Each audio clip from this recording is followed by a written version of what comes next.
Ang dulang ito ay handog ng unang pangkat ng San Lorenzo Ruiz bilang bahagi ng asignaturang Contemporary Philippine Arts from the Regions. Ang pagtatanghal na ito ay isang salamin ng mga karanasang Pilipino, mga tahanang unti-unting napapagod, mga pamilyang pilit na lumalaban, at mga buhay na naaapektuhan ng mga sistemang hindi nila pinili.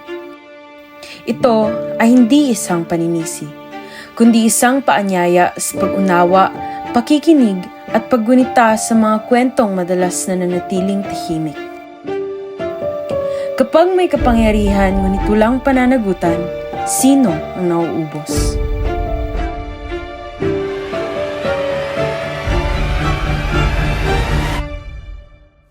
Akala nyo ba ang kapangyarihan ay nasa inyo?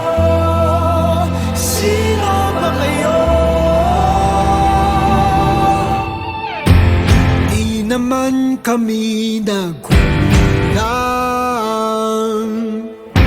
sa aming pag-uunawa. Di ka namin isusuka kung hindi ka pa sumulan.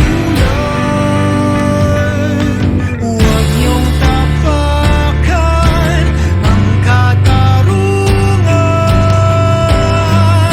Akala niyo ba ang kapangyarihan ay nasa inyo? Sino ba kayo? Magwawagi ang katotohanan, ang kadiliman ay ibabagsak. Nagsisilbi ka dapat, nagsisilbi ka dapat.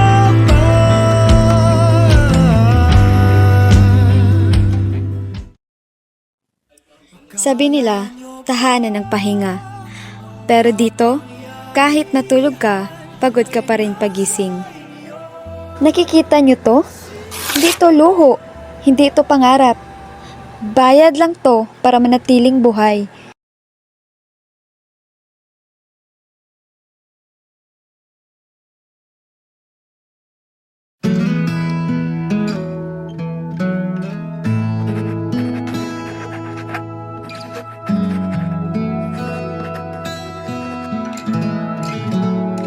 Di na naman kasya.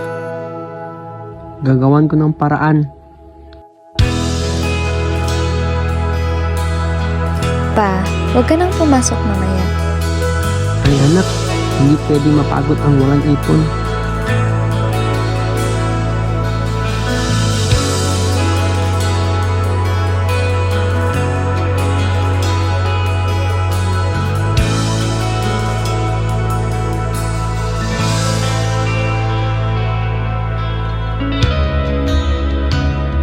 Hindi mapigil ang bugso ng aking puso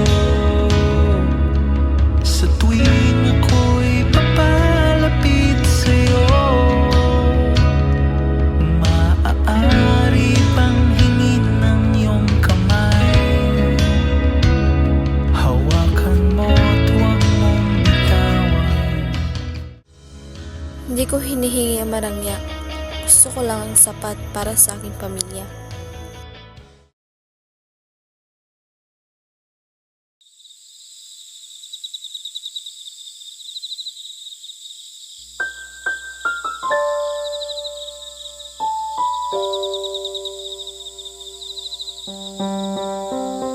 Oh, may lagnat ka na naman.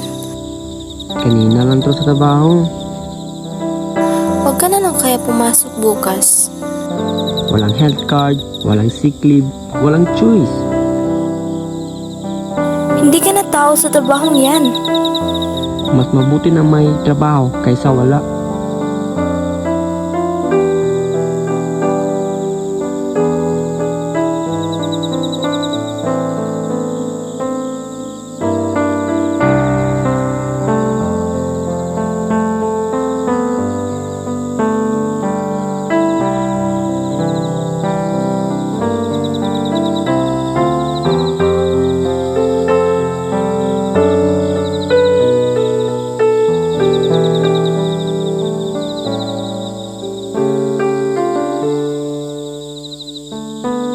kita sinisisi, pero may mali. At hindi tayo yun.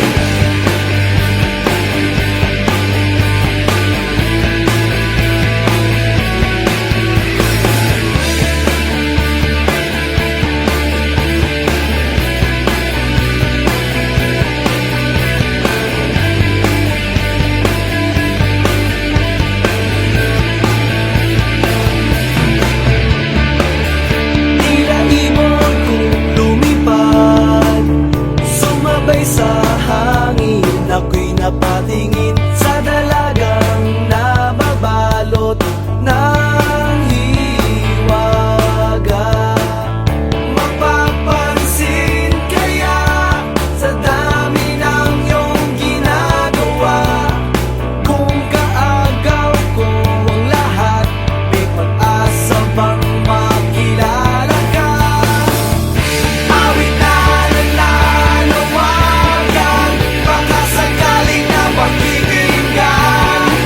Pag-ibig na palaisipan, sa kanta na lang idaraan. Nag-aabang sa langit, sa mga bulat sumisilip, sa likod ng mga tala, kahit sulyap lang na. Good afternoon, class. Today we'll continue discussing economic growth. The country is showing signs of recovery after the last quarter. Recovery? Recovery para kanino? Para sa TV at mga numero sa balita? Hindi para sa bahay namin. Hindi para sa nanay at tatay ko. Na puyat na laging kulang ang pagkain. Na nagbabayad ng kuryente at tubig na mas mahal pa kaysa sa sweldo nila. Alex, are you following along? I need everyone to submit their worksheets. Paano kung wala akong pera para sa pamasahe bukas? Paano kung puyat na rin ako? Statistically, okay daw. Pero paano kung kami, pamilya lang ang nawawala sa mga numero nila? Remember, growth is measured by indicators like GDP, inflation rates, and employment figures. So even if life feels hard at home, statistically, the country is improving.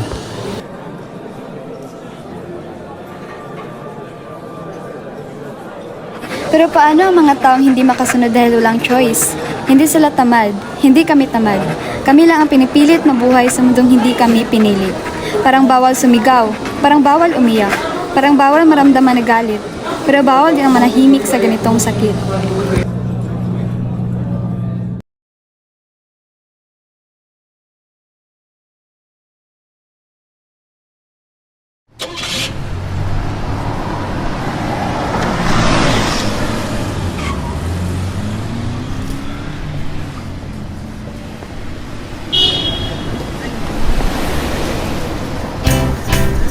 Isang araw, nagmamaneho sa kuba. Ang nakita, babaeng saksakan ng ganda. Sinundan ko ang kotseng sinasakyan niya. Hindi ko nakitang may dumarating pala. Hindi ko naiwasan, kami bigla nagkabanggaan. Bayad po.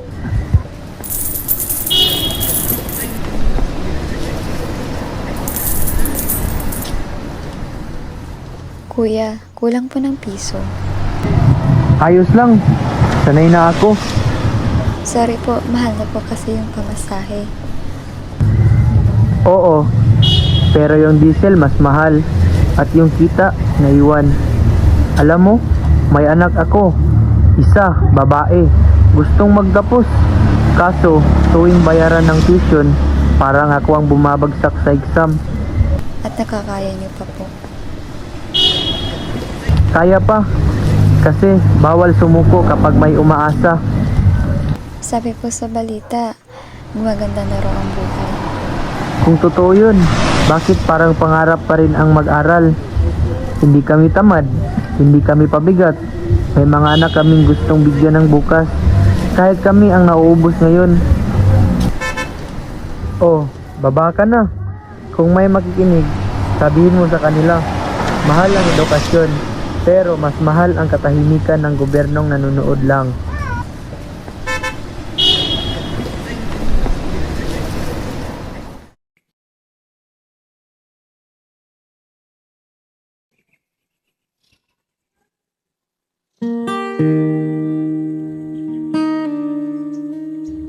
Kaya ko pa, mahal. Hindi ka na humihinga ng maayos. Mas nakakatakot ang gutom kaysa sakit. Kung ganito ang presyo ng buhay, bakit parang kasalanan namin maghirap?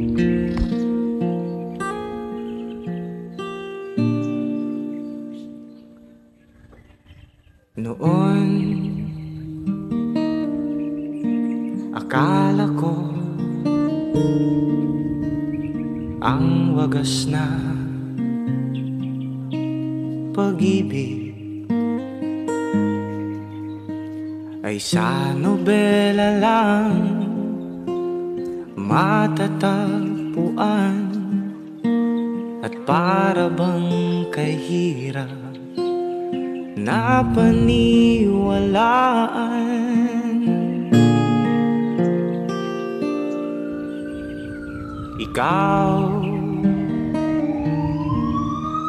Ikaw pala ang hinihintay kong pangarap. Ngayong kapiling ka at tayo ay iisa, hindi ko hahayaan na sa atin ay may hadlang.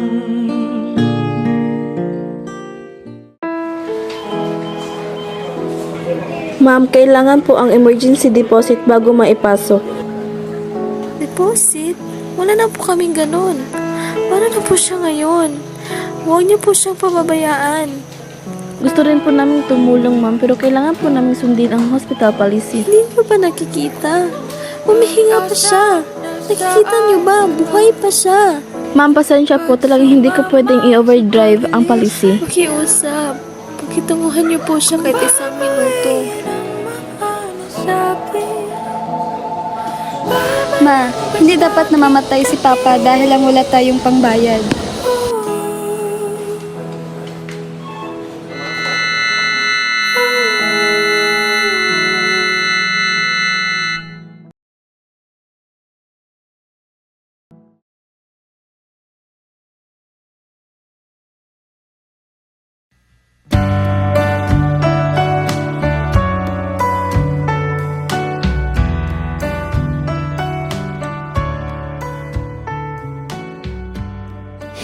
Hindi kami biktima ng katamaran. Hindi kami kulang sa sipag. Kami, ang ebidensya na may sistemang pumapayag na namamatay ang tao kahit ginagawa naman niya ang tama. Kung may susunod mang habang buhay, sana hindi na kailangang mamatay para lang mapansin. Hirapan kahit lungkot dumaraan, pag natuyo na ang luha, parang naipan ang iyong kandila. Init ay wala. Hindi ba pangako mo nung una, tiwala'y iingatan, baka naman susunod